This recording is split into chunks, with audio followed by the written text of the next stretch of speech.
Halo, saya Dr. Anissa, spesialis kulit dan kelamin. Kali ini kita akan membahas mengenai cradle cap atau dermatitis seboroik pada bayi. Kelainan kulit pada bayi sebetulnya ada banyak, akan tetapi memang ada beberapa kelainan kulit yang seringkali ditemukan pada bayi, terutama bayi baru lahir. Yang pertama adalah miliaria atau biang keringat. Lalu yang kedua adalah acne neonatorum atau jerawat pada bayi, yang sebenarnya ini merupakan pengaruh dari hormon ibu ketika melahirkan.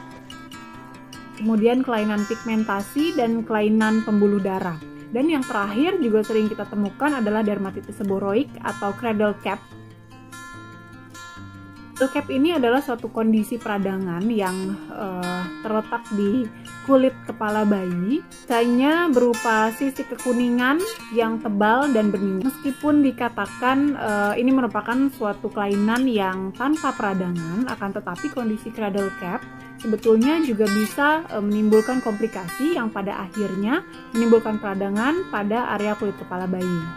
Cradle cap diduga disebabkan oleh hormon ibu yang masih beredar di dalam tubuh bayi, yang fungsinya mempengaruhi produksi minyak atau sebum di kulit, sehingga menyebabkan produksi kelenjar minyak menjadi berlebihan.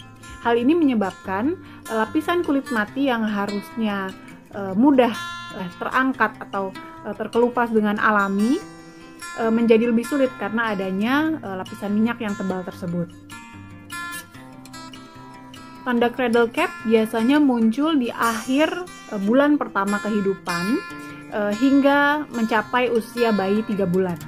Walaupun terdapat juga laporan yang mengatakan terdapat cradle cap hingga usia bayi 1 tahun. Cradle cap biasanya muncul sebagai pulau-pulau kemerahan yang kemudian meluas, lalu menyatu, dan kemudian bersisik yang tebal dan berminyak kekuningan.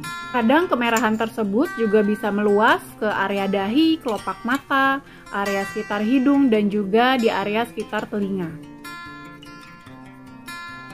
Cradle cap sebetulnya tidak berbahaya bagi bayi dan sebetulnya dapat hilang sendiri seiring dengan hormon ibu yang perlahan akan hilang dari tubuh bayi.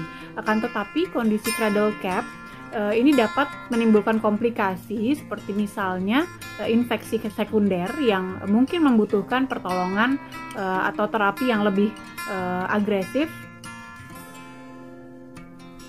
Sebetulnya kita bisa merawat dengan pembersihan sehari-hari, yaitu keramas setiap pagi dan sore hari dengan sabun bayi yang formulasinya tentu sudah disesuaikan untuk kulit bayi yang sensitif. Lalu pada malam hari ketika sebelum tidur, area scalpnya itu dioleskan dengan minyak kelapa atau oleum kokos. Nah, itu kita diamkan selama semalaman.